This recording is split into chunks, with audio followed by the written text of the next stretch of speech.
حضور صلی اللہ علیہ وسلم کی آمد سے پہلے یہ کائنات اندھیروں میں ڈوبی ہوئی تھی۔ آقا کے آنے سے پہلے اندھیروں کا راج تھا، ظلم بھرا سماج تھا، نفرتوں کا رواج تھا، بے حیائی عام تھی، عریانی عام تھی، فحاشی عام تھی۔ سچے رب کو چھوڑ کر لوگ قبروں کی پوجا کرتے تھے، شجروں کی پوجا کرتے تھے، باہر بے قرار کو سجدہ ریز ہوتے تھے، تو کوئی چڑھتے ہوئے سورج کی عبادت کرتے تھے۔ اللہ کا وہ گھر جس نے مسلمانوں کے سجدوں کا مرکز بننا تھا، اس گھر میں 1 2 3 نہیں 360 بت رکھے ہوئے تھے۔ لوہے کا بت ہے، پتھر کا بت ہے، لکڑی کا بت ہے، پھر لوگوں کی ان بتوں کے ساتھ امیدیں وابستہ تھی۔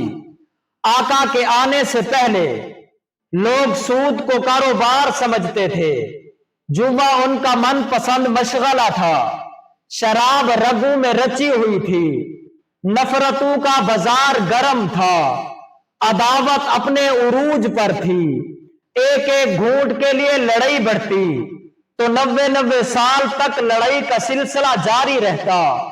ماؤں کو عزت نہ تھی، بہنوں کے لیے چادر نہ تھی، بیٹی کے لیے زندگی نہ تھی، کعبہ کو مقام نہ تھا، لوگ ننگے بدن کعبہ کا طواف کیا کرتے تھے، توہمات عام تھی، رسم و رواج عام تھی، جادو ٹونا عام تھا، اللہ سے دور تھے، دین حنیف سے نا آشنا تھے لوگ، باپ کے لیے کوئی مقام نہیں تھا۔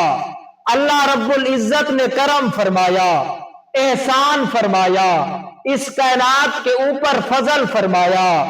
ربیع الاول کے مہینہ میں سوموار کے دن بنو ہاشم کے قبیلہ میں جناب عبد المطلب کے خاندان میں جناب عبداللہ کے گھر میں سیدہ آمنہ کی گود میں صبح صادق کے وقت ایک مہجبی بچے کی ولادت ہوتی ہے، ایک مقدس ہستی کی آمد ہوتی ہے۔